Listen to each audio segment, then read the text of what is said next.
আসসালামু আলাইকুম রহমতুল্লাহ বরকাত। সুরিদ এডুকেয়ারের পক্ষ থেকে আপনাদের সবাইকে স্বাগতম। হঠাৎ করে আসলে ক্লজ নিয়ে একটু আলাপ করতে ইচ্ছে হলো। ক্লজের একটি ট্রিক্স আমি শিখেছিলাম ফেসবুকে অনেক আগে একটা পোস্ট থেকে, তো সেই ট্রিক্সটা চিন্তা করলাম যে আপনাদের সাথে শেয়ার করি। কারণ ক্লজের উপর পরীক্ষায় অনেক সময় প্রশ্ন আসে, কিন্তু দেখা যায় ক্লজের রুলগুলো নিয়ে মাথা ঘামাতে সময় নষ্ট হয় এবং সঠিক ক্লজ নির্ণয় করাটা কঠিন হয়ে যায়। তো আমি চিন্তা করলাম যে ট্রিক্সটা যদি আপনাদের সাথে শেয়ার করি তাহলে আপনারাও উপকৃত হতে পারেন। তো আচ্ছা, কথা না বাড়িয়ে চলে যায় সরাসরি আলোচনাতে। ক্লজ হচ্ছে মূলত আসলে প্রিন্সিপাল ক্লজ, সাবঅর্ডিনেট ক্লজ, এই দুই প্রকার। তো এটার থেকে আবার সাবঅর্ডিনেট ক্লজ হচ্ছে তিন প্রকার: নাউন ক্লজ, অ্যাডজেক্টিভ ক্লজ এবং অ্যাডভার্বিয়াল ক্লজ। পরীক্ষায় মূলত চারটা অপশন থাকে, চারটা অপশনের মধ্যে তিনটাই দেখবেন যে এই তিনটা অপশন থাকে: নাউন ক্লজ, অ্যাডজেক্টিভ ক্লজ এবং অ্যাডভার্বিয়াল ক্লজ। তো আপনি অতএব বাকি যে অপশনটা থাকবে সেটা বাদ দিয়ে দেবেন। সেটা যখন বাদ দিয়ে দেবেন তাহলে আপনার কাজ অর্ধেক সহজ হয়ে যাবে। তো এবার আসি নাউন ক্লজ আমরা চিনব কীভাবে। আন্ডারলাইন করা ক্লজের মধ্যে যে আন্ডারলাইন হোক, তারপরে ব্র্যাকেট বা ইনভার্টেড কমায় যে অংশটুকু থাকে, সে অংশটা যদি বাদ দিলে সেখানে ইট বসালে যদি বাক্যটা সম্পূর্ণ বাক্য হয় বা সম্পূর্ণ সেন্টেন্স হয় তবে সেটা হবে নাউন ক্লজ। যেমন, he doesn't know that I am a teacher. তারপরে, Rahim is a businessman who is known to all. এখানে দুইটা বাক্যে আন্ডারলাইন্ড ওয়ার্ড দেখা যাচ্ছে যে করা যায়। তো এই অংশটুকু কোন ক্লজ এটা নির্ণয় করতে হবে। এখন আমরা কি করব দেখি। এখানে he is known to all, he doesn't know that I am a teacher. তো এখানে that I am a teacher এই অংশটুকু আমরা বাদ দিয়ে দিলাম। এই অংশটুকু বাদ দিয়ে এখানে ইট বসালে যদি বাক্যটি পূর্ণ বাক্য হয় তাহলে এটি নাউন ক্লজ হবে। তো দেখা যাচ্ছে যে বাক্যটি পূর্ণ বাক্য হয়েছে এবং এটি নাউন ক্লজ, সেজন্য এটি noun clause. It is known to all.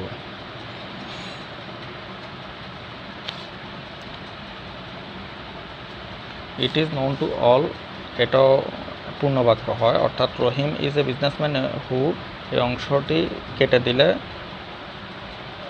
বাক্যটি সম্পূর্ণ হয়, তাই এটিও নাউন ক্লজ। আর অ্যাডজেক্টিভ ক্লজ হচ্ছে আন্ডারলাইন করা অংশটি হাতের আঙ্গুল দিয়ে যদি ঢেকে দিয়ে আমরা দেখি যে বাক্যটি সম্পূর্ণ বাক্য হচ্ছে, তাহলে এটি অ্যাডজেক্টিভ ক্লজ। যেমন, the teacher who taught us A lot is my brother. এখানে হু টট আস এটা এটা আমরা ঢেকে রাখি, তাহলে দেখা যাচ্ছে যে the teacher is my brother. আচ্ছা, তো Rana is my friend who makes noise. তো এখানে যে রানা ইজ মাই ফ্রেন্ড অংশটা যদি আমরা আন্ডারলাইন্ড অংশটা ঢেকে দিই তাহলে দেখা যাচ্ছে যে বাক্যটি সম্পূর্ণ বাক্য হিসেবে প্রতীয়মান হচ্ছে। তো এটাও অ্যাডজেক্টিভ ক্লজ হবে। তো এবার আসি অ্যাডভার্বিয়াল ক্লজে। যদি আমরা আন্ডারলাইন করা অংশটুকু বা যদি হাত দিয়ে ঢেকে দিয়ে দেখা যাচ্ছে যে এটি সম্পূর্ণ বাক্য হচ্ছে না, তাহলে এটি এবং কি যদি ইট বসালেও সেটি পূর্ণ বাক্য না হয় তাহলে এটি অ্যাডভার্বিয়াল ক্লজ। তো দেখা যাচ্ছে যে হি ইজেন্ট, আমরা একটু উদাহরণ দিই, he isn't the tallest boy in the class. ঠিক আছে, তারপরে দেখা যাচ্ছে যে এখানে যদি আমরা আন্ডারলাইন্ড ওয়ার্ডে অংশতে ইট বসাই, হি ইজেন্ট ইট, সে এটি নয়, এটি সম্পূর্ণ বাক্য হচ্ছে না। অথবা হি ইজেন্ট, এটা কি সম্পূর্ণ বাক্য হয়? এটাও সম্পূর্ণ বাক্য হচ্ছে না। তো তার মানে এটা কি অ্যাডভার্বিয়াল ক্লজ। তারপরে হচ্ছে the food is, the food খাবারটি হয়, এটা কি সম্পূর্ণ বাক্য হিসেবে প্রতিমান হচ্ছে বা সম্পূর্ণ বাক্য হওয়ার মতো কোনো শর্তগুলো পূরণ করতে পারছে না। তো আবার এখানে ইট বসালে দ্য ফুড ইজ ইট, ইট বসালে কি এটা সম্পূর্ণ বাক্য হচ্ছে না। তার মানে এটাতে আন্ডারলাইন্ড ওয়ার্ডটা সহায়তা লাগবে, তো তাই এটি অ্যাডভার্বিয়াল ক্লজ। আশা করি বিষয়টি বুঝতে পেরেছেন সবাই। তো এরকম নিত্য নতুন ভিডিও পেতে হলে আমাদের সুরিদ এডুকেয়ার পেজ ও গ্রুপে অ্যাড হয়ে যেতে পারেন। পেজ ফলো দেওয়ার পাশাপাশি গ্রুপে অ্যাড হতে পারেন এবং আমাদের ইউটিউব চ্যানেল আছে সুরিদ এডুকেয়ার, ওইখানে কমেন্ট সেকশনে এটা দেয়া আছে গ্রুপের লিঙ্ক এবং চ্যানেলের লিঙ্ক ও পেজের লিঙ্ক। তো আপনারা চাইলে এখানে যুক্ত হতে পারেন।